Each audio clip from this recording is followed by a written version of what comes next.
नमस्कार। आज बात करते हैं पानी की। एक ऐसी चीज जिसके दो चेहरे हैं। एक चेहरा जो जिंदगी देता है और दूसरा जो सब कुछ तबाह कर सकता है। चलिए इस कहानी में उतरते हैं। अच्छा, जब कोई पानी के बारे में सोचता है तो क्या ख्याल आता है? शायद किसी शांत नदी का, या फिर बारिश की बूंदों का, या हो सकता है बस पीने वाला एक गिलास पानी। कभी सोचा है कि दोपहर में जो गड्ढे में पानी जमा होता है वो शाम तक गायब कहाँ हो जाता है? इसका जवाब छिपा है एक प्रोसेस में जो धरती के सारे पानी को कंट्रोल करता है। वाटर साइकिल या जल चक्र। सूरज की गर्मी पानी को भाप बना देती है। ये भाप ऊपर जाके ठंडी होती है, बादल बन जाती है और फिर बारिश के रूप में वापस जमीन पर। तो चलिए पहले हिस्से से शुरू करते हैं। समझते हैं इस ग्रह के कभी न खत्म होने वाले चक्र को और देखते हैं कि पानी कैसे एक लगातार जीवन देने वाला सिस्टम है। ये बात जानकर बड़ी हैरानी होती है कि हमारी पृथ्वी पानी के लिए एक बंद डिब्बे जैसी है। इसका मतलब जो पानी सदियों पहले था वो आज भी यही है। सोचिए, हो सकता है कि जो पानी आज हरियाणा के किसी खेत में इस्तेमाल हो रहा हो वो सैकड़ों साल पहले अमेज़न नदी में बह रहा हो। इसे समझने का एक बहुत अच्छा तरीका है।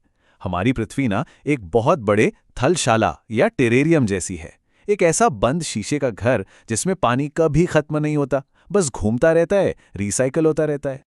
लेकिन अब आता है एक बड़ा सवाल। अगर हमारी धरती पानी से भरी हुई है तो फिर हम हमेशा पानी की कमी की बात क्यों सुनते रहते हैं? ये कैसा विरोधाभास है? देखिए, पृथ्वी की सतह का 3/4 हिस्सा यानी कि 75% पानी से ढका है। तो फिर दिक्कत कहाँ है?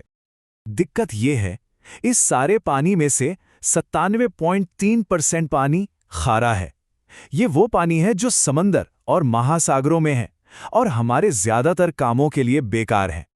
तो फिर मीठा पानी कितना बचा? सिर्फ 2.7%। बस इतना सा, और हमारा पूरा जीवन इसी पर टिका है। तो सवाल यह है कि ये थोड़ा सा मीठा पानी आखिर है कहाँ? इसमें से भी ज्यादातर, करीब 2%, तो बर्फ बनकर पहाड़ों पर जमा है। जमीन के नीचे यानी ग्राउंड वाटर सिर्फ 0.68% है। और नदियों में तो बस 0.0001% है, ना के बराबर। इन परसेंटेजेस को ना एक आसान तरीके से समझते हैं। मान लीजिए कि धरती का सारा पानी एक 2 लीटर की बोतल में भर दिया जाए तो उसमें से मीठा पानी कितना होगा पता है? सिर्फ 12 चम्मच। और कहानी यहीं खत्म नहीं होती।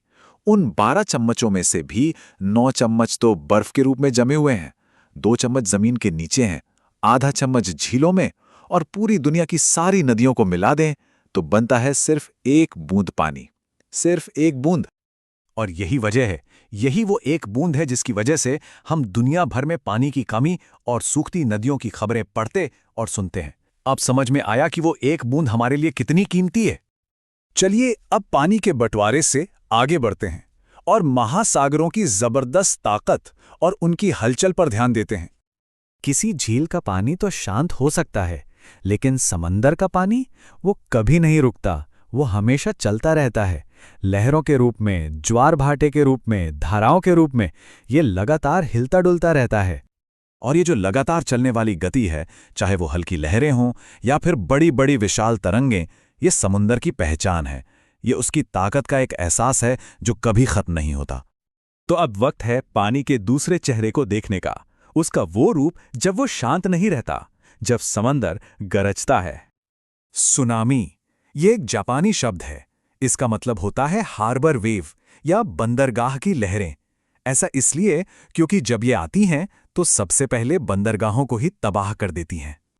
26 दिसंबर 2004 ये वो तारीख है जब हिंद महासागर में एक भयानक सुनामी आई थी। वजह थी सुमात्रा के तट पर आया एक 9.0 तीव्रता का जबरदस्त भूकंप। हुआ ये कि इंडियन प्लेट बर्मा प्लेट के नीचे खिसक गई और इससे समंदर का तल 10 से 20 मीटर तक अपनी जगह से हिल गया। इस घटना से जो ऊर्जा निकली उसका अंदाजा लगाना भी मुश्किल है। जो सुनामी की लहरें उठी वो खुले समंदर में करीब 800 किलोमीटर प्रति घंटे की रफ्तार से चली। मतलब एक कमर्शियल हवाई जहाज जितनी तेज। 2004 की लहर तो बहुत बड़ी थी ही, लेकिन क्या आपको पता है कि अब तक की सबसे ऊंची सुनामी 150 मीटर ऊंची नापी गई है। 150 मीटर। ये इन लहरों की असली विनाशकारी ताकत को दिखाता है। ये तस्वीरें देखिए, एक तरफ तमिलनाडु के तट से टकराती हुई पानी की दीवार और दूसरी तरफ उसके बाद की तबाही, गाड़ियां, इमारतें, सब कुछ तहस-नहस। ये तस्वीरें वो कहानी कहती हैं जो शायद शब्द नहीं कह सकते। और इसमें सबसे दुख की बात क्या थी? सुनामी आने का पहला संकेत ये था कि समुंदर का पानी तेजी से किनारे से पीछे हट गया। 2004 में बहुत से लोग ये अजीब नज़ारा देखने के लिए किनारे पर चले गए और फिर आई वो जानलेवा लहर जो उन्हें अपने साथ बहा ले गई। तो आखिर में हम इसी विरोधाभास पर आकर रुक जाते हैं। पानी जो जीवन देता है वही जीवन ले भी लेता है। वो जीवन का स्रोत भी है और सबसे बड़ा खतरा भी। तो सवाल ये उठता है कि हम इसके इन दोनों रूपों का सम्मान कैसे करें।